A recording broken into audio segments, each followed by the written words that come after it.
mais uma quinta-feira, estamos de volta com o nosso programa De Olho na Saúde. E a você que nos assiste, meu muito obrigado pela audiência. Lembrando que estamos nas nossas redes sociais, no Instagram, De Olho na Saúde. E hoje eu estou recebendo para falar de saúde. A saúde começa na nossa alimentação. Estou aqui com a minha convidada, minha tia, Denise Borges.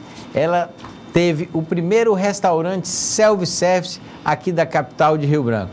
Tia, seja bem-vinda ao programa. É uma honra poder receber a senhora aqui. Em todo local que eu passo, eu falo, a melhor comida é a do pão de queijo. Obrigada. Tia. Muito obrigada pelo convite. Eu fiquei bem lisonjeada.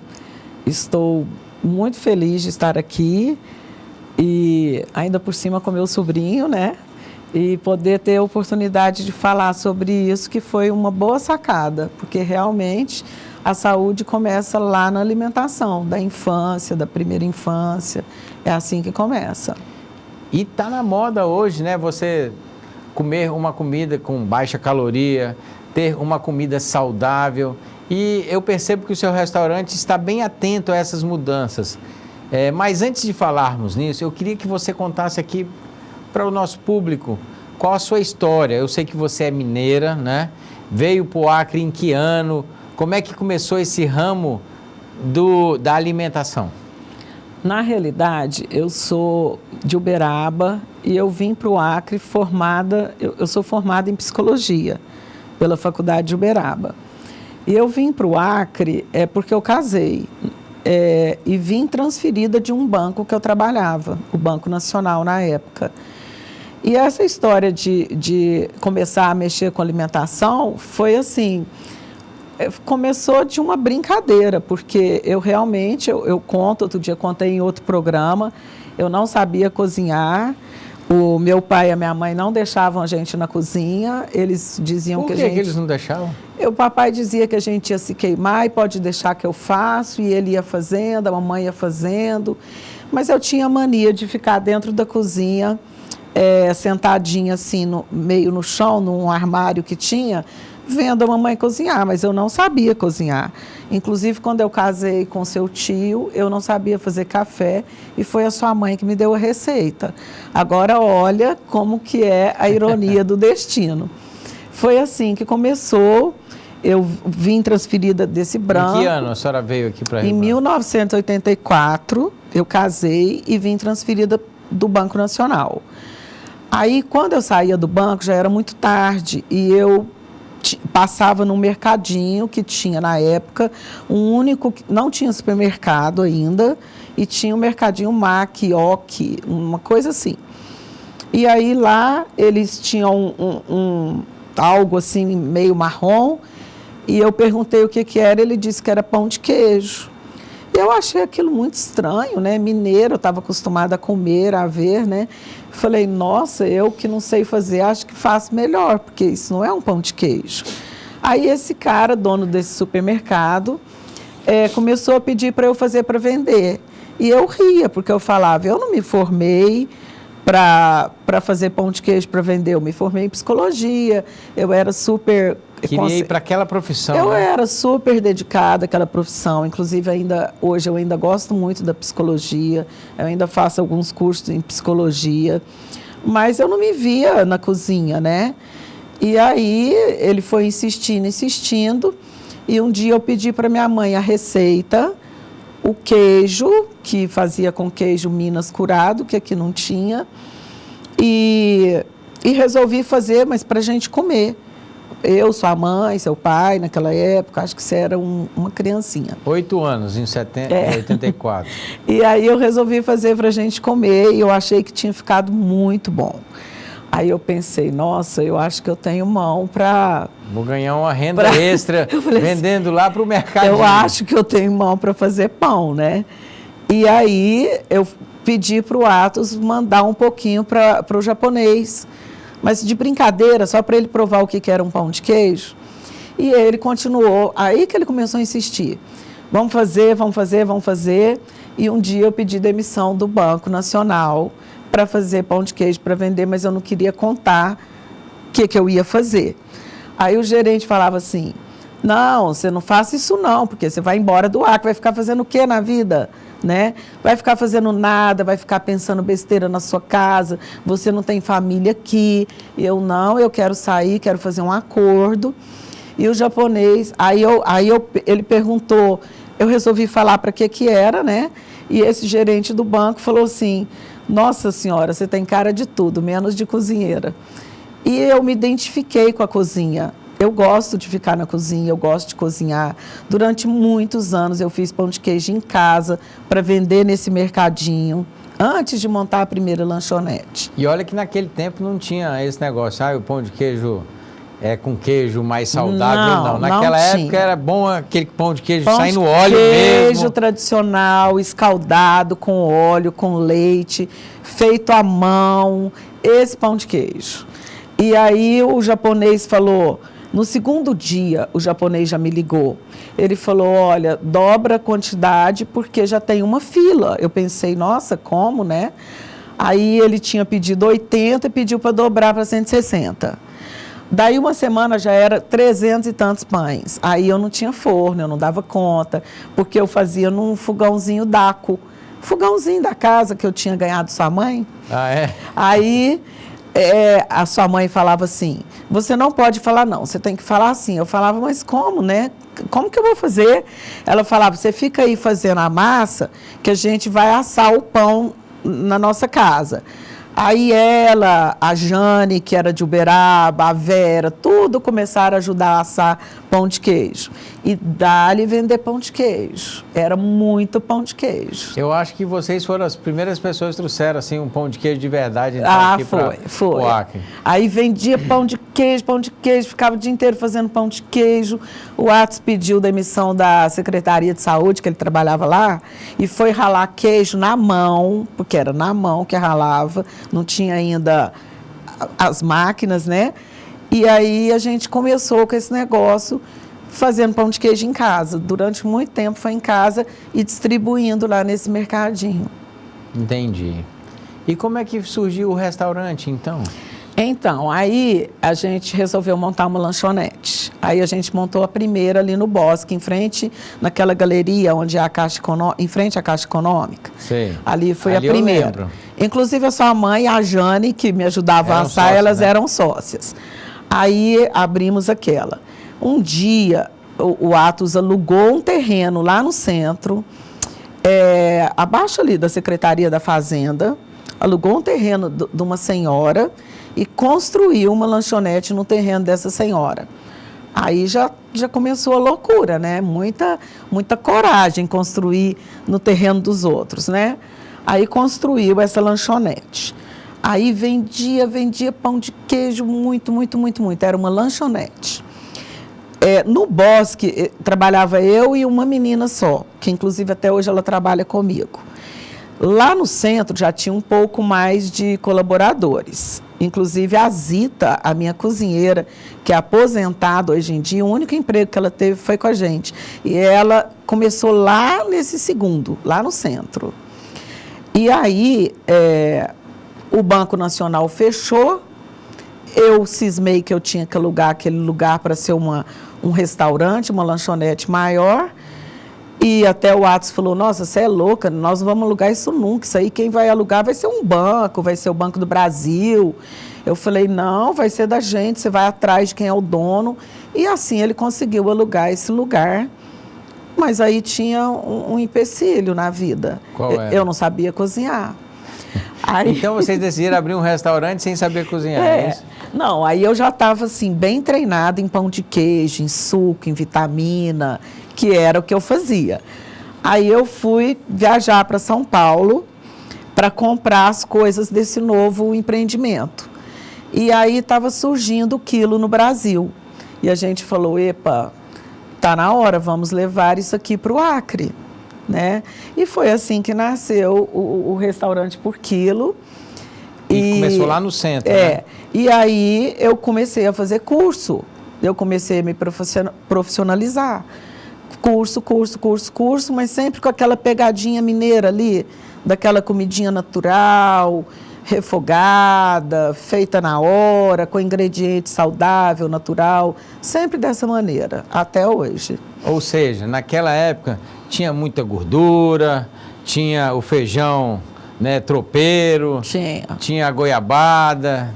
Eu acho que hoje tem isso, mas hoje estamos voltados muito pro saudável, pro tecnicamente sem açúcar. Ou seja, no nosso próximo bloco vamos falar da atualidade. O que o restaurante Pão de Queijo tem hoje de novidade para você que quer ter uma vida saudável. Você que trabalha fora, aliás, que trabalha e tem que almoçar fora, será que almoçar no Pão de Queijo e ter uma comida saudável? No próximo bloco você vai saber.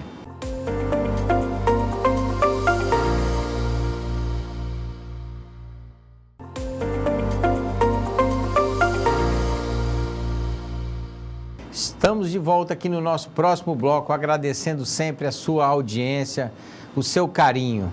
E lembrando que estamos nas nossas redes sociais. Estou aqui com a minha tia, a Denise Borges, que é do Pão de Queijo, restaurante Pão de Queijo. E ela vai dar a dica. O Pão de Queijo tem ou não comida saudável para você que gosta de exercício, quer manter o corpo em forma? Tia, posso ir almoçar lá e manter meu corpo em forma? Pode, com certeza. Dudu, o negócio é o seguinte, eu sempre fui naturalista, né? Isso é verdade. Eu sempre priorizei a alimentação saudável. Eu acho assim que o melhor remédio do mundo não tem efeito colateral e está na natureza, é o alimento, né? Então, para você, a longevidade, a saúde, na minha opinião, eu não sou médica, mas ela está altamente ligada àquilo que você come. Ou seja, uma boa alimentação. Sim, me diga o que você come que eu vou saber quem você é, né? E comer o que você come não significa quantidade, significa qualidade. Então, a gente sempre priorizou o naturalismo, o alimento fresco, o alimento bem comprado, bem esterilizado. Não tem jeito de você chegar numa alimentação boa sem comprar matéria-prima de primeira qualidade, né? Bem natural. No restaurante Pão de Queijo, eu estou aqui aproveitando e fazendo uma propaganda. Claro, aqui. Porque no restaurante Pão de Queijo não entra nada artificial. O que é uma artificial, digamos assim? Tudo que está em saco, tudo que está em lata, entra pouquíssima coisa. Entra um milho... molho de tomate. Se você for comer lá no Pão de Queijo, tiver vamos supor, filé à parmegiana, o molho de tomate é natural? O molho de tomate é natural, inclusive ele é feito com tomate mesmo, mas ele também contém um pouco de polpa de tomate que eu compro no Paraná, que é de tomates italiano e orgânico. Porque, assim, é muito complicado falar disso. Porque, por exemplo, vamos supor que você é diabético. Aí você vai pedir um parmegiano em outro lugar. Como o tomate tem acidez, a maioria das pessoas coloca açúcar para fazer o molho. O único tomate que não tem acidez é o tomate italiano, que você não precisa de colocar o açúcar. Porque olha o compromisso do dono do restaurante com a saúde de seu cliente. Eu coloco açúcar, a pessoa é diabética, vai lá e come um parmegiana e começa a passar mal e não sabe por que foi. Assim Entendi. como tem muito pão que leva açúcar na massa, tem muitas coisas que eles colocam açúcar, caramelizar uma cebola. E o cliente, ele não sabe o que foi ali naquele prato. Então, tem que tomar muito cuidado onde você come, o que você come. Pressão alta pode atrapalhar a sua vida, né? Então, a gente preza por essa coisa bem natural, por isso que a minha salada, assim, é bem ampla, né? Eu acredito muito no retorno da alimentação antiga. A gente tenta praticar isso na nossa casa. O que é o retorno da alimentação antiga? Não usar leite de caixinha, se tiver de tomar leite ou da fazenda, que inclusive sua mãe me dá muito, ou de saquinho. A mãe dele está me bancando ultimamente. Ou de saquinho. O retorno à alimentação antiga. nunca na vida o restaurante Pão de Queijo comprou um arisco, comprou um tempero Ou seja, artificial. vocês preparam tudo. A gente é prepara nosso tempero. Existem Tem um empresas... nutricionista que dá as dicas, como é que funciona? Eu tenho uma nutricionista que me orienta, né? Mas isso também é uma coisa muito própria minha, essa coisa de alimento saudável, de comer saudavelmente. Para você ter uma ideia, o meu neto, quando começou a introduzir alimentação, sem medo algum, ele começou a introduzir alimentação com a comida do restaurante. Porque também tem todo um processo de higiene na cozinha. Eu não sei se você sabe, Eduardo. A senhora já foi presidente da Abrazel, não é isso? Sim, é disso que eu ia falar. Eu não sei se você sabe. Na época que eu era presidente, eu ia em tudo que é congresso. Só um minutinho. Para você que nos assiste, a Abrazel é a Associação Brasileira de bares e restaurantes. De bares e restaurantes, perfeito. Eu soube naquela época, pelo tanto de congresso que eu ia, que o acidente de trânsito, eles divulgam que a maior causa-morte do mundo, e não é. A maior causa-morte do mundo é a alimentação, embora não divulgada. Por isso comer mal, no caso. Comer comida deteriorada, requentada, de um dia para o outro, estragada. Não é bom comer comida de um dia para o outro? Eu particularmente não como, mas depende do jeito que você guardou esse alimento. Nossa, eu morei tanto tempo só fazendo faculdade. Você nunca passou mal? Não, eu não vou dizer que nunca passei mal, mas era tão bom.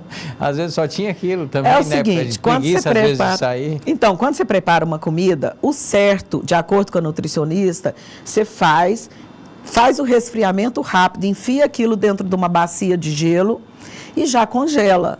Esse é o processo certo. Isso é legal, então? Super legal. Tá. Se você faz uma comida e ali fica pela geladeira, 1 dia, 2, 3, 4, 5, tem gente que faz isso. Eu não faço. Eu não reciclo comida. A comida do restaurante que sobra, ela não é reciclada. Ela é doada, ela é jogada, infelizmente, ela é jogada fora. Pelas regras da vigilância, é obrigada a jogar fora, né? Obrigada a jogar fora. Há muito tempo eu tinha umas pessoas que buscavam esse alimento, que afinal de contas ele está novinho, está limpinho, não é do prato das pessoas, é a comida que a gente comeu, que deu uma sobrada, eu dava ali para uns moradores de rua. Atualmente eu não pude mais dar, isso é proibido, né? Entendi. O morador de rua pode... Tem cada lei no Brasil que deixa a gente de coração partido. Eu não gosto nem de falar disso, mas continua. É verdade. E eu não dou mais... É